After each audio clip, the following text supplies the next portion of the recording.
Finally SEBI ने एक बहुत बड़ा धमाका कर दिया है स्मॉल कैप फंड के अंदर, यानी कि जितने भी स्मॉल कैप फंड है लगभग आप ये कह लो कि सारे ही स्मॉल कैप फंड के जो एक्सपेंस है उनको बढ़ा दिया गया है। कुछ ऐसे स्मॉल कैप फंड है जिनके एक्सपेंस को डबल कर दिया गया है। तो यहाँ पर कुछ लोग कह रहे हैं कि भाई खेल कर दिया है सेबी ने, और इसके पीछे का जो रीज़न है वो कुछ और बता रहे हैं। लेकिन कुछ लोगों का मानना है कि भाई नहीं, रीज़न जो है वो सॉलिड है और अपनी जगह पे लीगल रीज़न है। लेकिन एक्चुअल रीज़न क्या है और फेक रीज़न जो कि लोग बता रहे हैं वो क्या है, उन तमाम तर मुद्दों के ऊपर हम डिटेल्स में बात करेंगे। तो वीडियो ओवरऑल बहुत इन्फॉर्मेटिव होगी। वैसे लाइक कर दीजिए, शेयर कर दीजिए। चैनल को अगर अभी तक आपने सब्सक्राइब नहीं किया तो ज़रूर कर दीजिए, क्योंकि आपको पता है कि भाई इस तरह के इंटरेस्टिंग कंटेंट मैं आपके लिए लेकर आता रहता हूँ। तो देखिए, हम जो यहाँ पर बात करेंगे ना, बिल्कुल देशी भाषा के अंदर बात करने वाले हैं जिससे सभी लोगों को समझ में आ जाए, ठीक है ना। तो देखिए, सबसे पहले समझिए, अभी जो एक्सपेंस बढ़ाया गया है, सेबी का क्या कहना है, सेबी का क्या पर्पस है और उसका कहना क्या है, वो क्या कहना चाह रहे हैं। सेबी ने कहा है कि भाई ऐसा है, ये एक्सपेंस जो मैंने बढ़ाया ना, ये बढ़ाया नहीं है, ये पहले भी आप दे रहे थे लेकिन आपको पता नहीं था। असल में मतलब जो है ट्रांसपेरेंसी यहाँ पर लाई गई है। मतलब एक्सपेंस रेशियो के अंदर पहले ट्रांसपेरेंसी नहीं थी, अब ट्रांसपेरेंसी लाई गई है। वो कैसे, इसको ज़रा समझिए। सेबी का ये कहना है कि पहले जो करते थे एक्सपेंस, वो करते ऐसे ही थे, लेकिन हमको दिखलाए जाते थे बस दो तरह के एक्सपेंस। यानी एक तो ये कि भाई एएमसी मैनेजमेंट का चार्ज फीस करती थी, वो हमको दिखता था, और अगर रेगुलर प्लान है तो कमीशन जो जाता था एजेंट को वो दिखता था।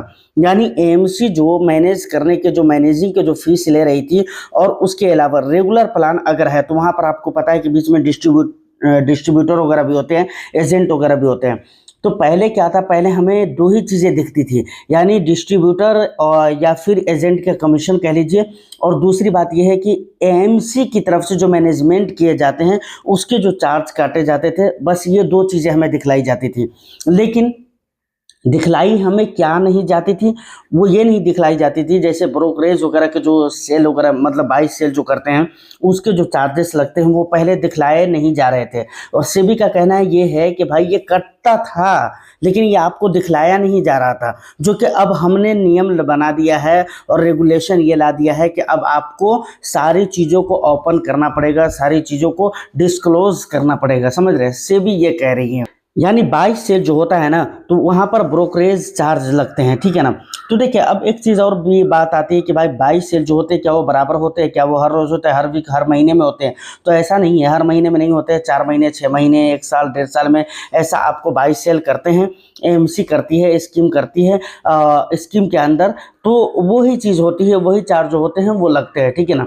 लेकिन एक बहुत बड़े मात्रा में करते हैं, तो यहाँ पर जो चार्ज होते हैं बाई सेल करने के वो बहुत हाई लेवल के होते हैं, ठीक है ना। मान कर चलिए कि 0.5% है।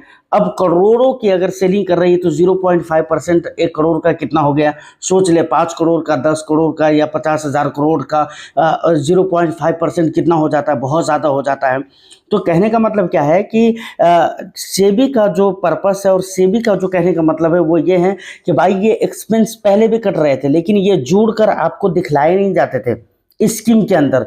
जो अब हमने ट्रांसपेरेंसी लाई है, अब यहाँ पर वो सारे खर्चे आपको जोड़ कर दिखलाए जाएंगे। मतलब एएमसी मैनेजमेंट जो होते हैं, एएमसी के जो मैनेजमेंट चार्ज होते हैं वो आपको दिखलाए जाएंगे। इसके अलावा रेगुलर प्लान से आपने गया हुआ है तो वहाँ पर डिस्ट्रीब्यूटर या फिर एजेंट कह लीजिए, उनके जो कमीशन होते हैं वो भी उसमें जोड़ा जाएगा। और बाई सेल के जो ब्रोकरेज खर्च होते हैं, चार्ज होते हैं, वो भी आपको यहाँ पर जोड़ कर दिखलाया जाएगा। तो ये बात एएमसी की तरफ से कहनी है। तो ट्रांसपेरेंसी, अब देखिए मेरा ओपिनियन क्या है, इससे पहले मैं एक और भी मुद्दे पर बात करना चाहूँगा। जो कि मैंने कहा ना कि भाई कुछ लोग ये कहते हैं कि भाई इलीगल रीज़न बताते, वो रीज़न क्या बताते हैं, वो ये कहते हैं कि भाई सेबी ये चाहती है या गवर्नमेंट ये चाहती है कि भाई लोग इक्विटी मार्केट से दूर हो जाए, जबकि ऐसा नहीं है। इक्विटी मार्केट से दूर हो जाए, चार्ज बढ़ा दिए जाएंगे। एक तो यहाँ पर बहुत सारे लोग ये भी कह रहे हैं कि भाई पिछले 1 साल से ज़्यादा हो गए, लगभग 2 साल होने वाले हैं जहाँ पर रिटर्न्स नहीं बने हैं। इन्वेस्टर्स को रिटर्न्स नहीं मिल पाया है, बराबर वो वोलेटिलिटी को झेल रहे हैं, फेस कर रहे हैं मार्केट के अंदर, और ऊपर से ये एक्सपेंस चार्ज को बढ़ा दिया गया जो कि हमारे रिटर्न्स से काट लिया जाएगा। तो यहाँ पर सेबी ये चाह रही है, गवर्नमेंट ये चाह रही है, इंडिया की सरकार ये चाह रही है कि भाई लोग इक्विटी मार्केट से यानी म्यूचुअल फंड से, स्टॉक मार्केट से दूर हो जाएं और फिर जो है वो एफडी के अंदर पैसे निवेश करें, आरडी के अंदर पैसे निवेश करें। लेकिन अगर हकीकत मानो मैं आपको बताऊं तो हकीकत से इसका कोई भी लेना देना नहीं है, ऐसा नहीं है। सोचिए, एक बात मैं आपको बोलता हूं कि बाद में चलकर कई सारे ऐसे एसेट क्लास हैं जिनको इक्विटी में शामिल किया गया है। इसको और भी कई सारे यूट्यूबर्स ने एक्सप्लेन किया है जो कि अच्छा किया है, नो डाउट। जैसे रेट्स की अगर हम बात करें, पहले इक्विटी क्लास में नहीं था ये, लेकिन बाद में इसको इक्विटी क्लास में शामिल कर दिया गया। तो इक्विटी क्लास का जो मतलब इसका जो दायरा है ना, इसको और भी लंबा चौड़ा किया जा रहा है।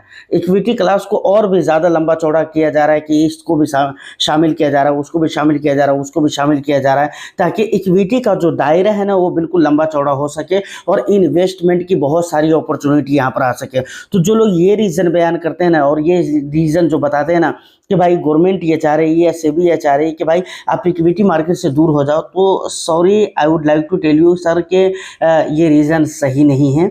You please try to understand कि ये रीज़न बिल्कुल ही लीगल नहीं है, ऐसा सभी नहीं चाहती है, ठीक है ना। या ना इंडियन गवर्नमेंट चाहती है, ना इंडिया की सरकार चाहती है, मतलब कोई भी ऐसा नहीं चाहती है कि आपको इक्विटी मार्केट से दूर कर दिया जाए। नहीं तो इक्विटी का दायरा और भी बहुत ज़्यादा बढ़ाया नहीं जाता, ठीक है ना।